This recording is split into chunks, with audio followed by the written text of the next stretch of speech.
যাচ্ছি এখন। এখন বাজে 9:45। আজকে সকাল সকাল উঠে পড়েছি। সকাল সকাল মানে আমার কাছে সকাল সকাল, কারণ আমি এত তাড়াতাড়ি ঘুম থেকে উঠি না স্কুল না থাকে। সোনার স্কুল ছুটি থাকলে আমি মোটামুটি 9টা সাড়ে 9টায় উঠি। আজকে কোনো কারণে ঘুমটা ভেঙে গেছে সকাল সকাল, তো সেই কারণে ভাবলাম যে উঠে পড়ি আর ব্লগটা শুরু করি। তো এখন যাব রান্নাঘরে চা করতে, সোনার জন্য দুধ রেডি করব। কিন্তু সোনা এখনও ঘুমোচ্ছে, ওকে ডাকলাম বাট উঠছে না। আর আমি জোর করে ওঠানোর চেষ্টাও করলাম না, কারণ ও উঠলেই এখন আমাকে ডিস্টার্ব শুরু করে দেবে, কাজে ডিস্টার্ব করবে, তাতে আমার কাজে দেরি হয়। একটু কাজটা গুছিয়ে নিই, মানে দুধ রেডি, চাটা খেয়ে নিই আর টিফিনটা করে নিই, তারপর ওকে ডাকবো। তো চলো এখন আপাতত রান্নাঘরে যাবো চা করতে।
চেঞ্জ করে জামা পরলাম, কারণ এখন যাব একটু বাইরে, মানে দোকানে। কারণ হচ্ছে কিছু জিনিস কেনার আছে, বাজার করতে নয়, এমনি টুকটাক কিছু জিনিস কেনার আছে, যেগুলো হচ্ছে কিছু ফল কিনবো, আর সোনার জন্য চকলেট, ম্যাঙ্গো ফুটি এগুলো কিনবো। কারণ ও বায়না করেছিল কালকে সন্ধেবেলায়, কিন্তু কালকে বৃষ্টি হয়েছিল বলে আর বেরোতে পারিনি। ওর জন্য ভাবলাম যে এখন তো রান্না হয়ে গেছে, একটু বাইরে থেকে ওর জন্য কিনে নিয়ে চলে আসি। তো এখন যাবো, ফিরে এসে আবার দেখা হচ্ছে।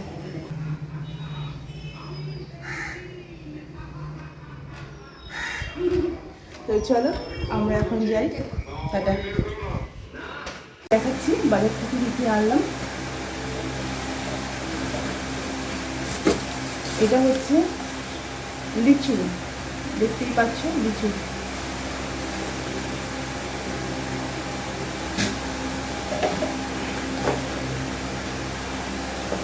এই কলা,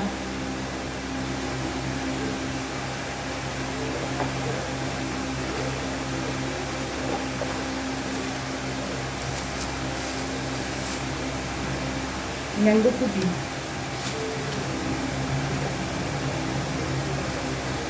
তাল শাঁস,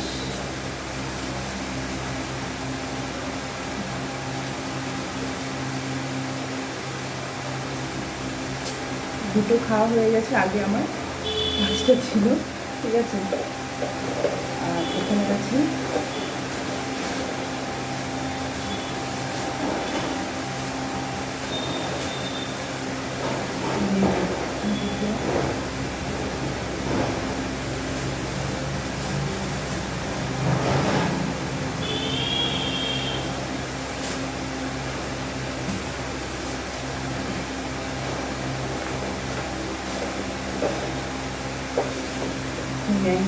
ম্যাঙ্গো আছে।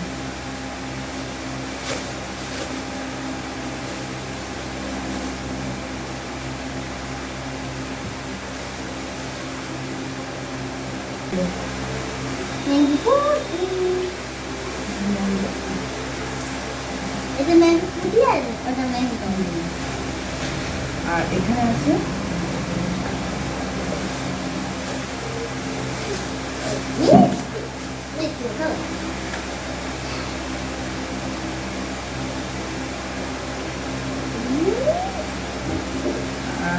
আমি দুটো ছোলা কিনতে হয়ে গেছে 5টা।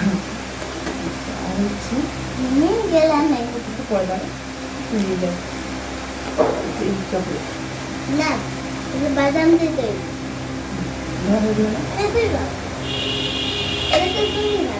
যাই হোক কেনা কমপ্লিট। এই হচ্ছে বাজার ছিল।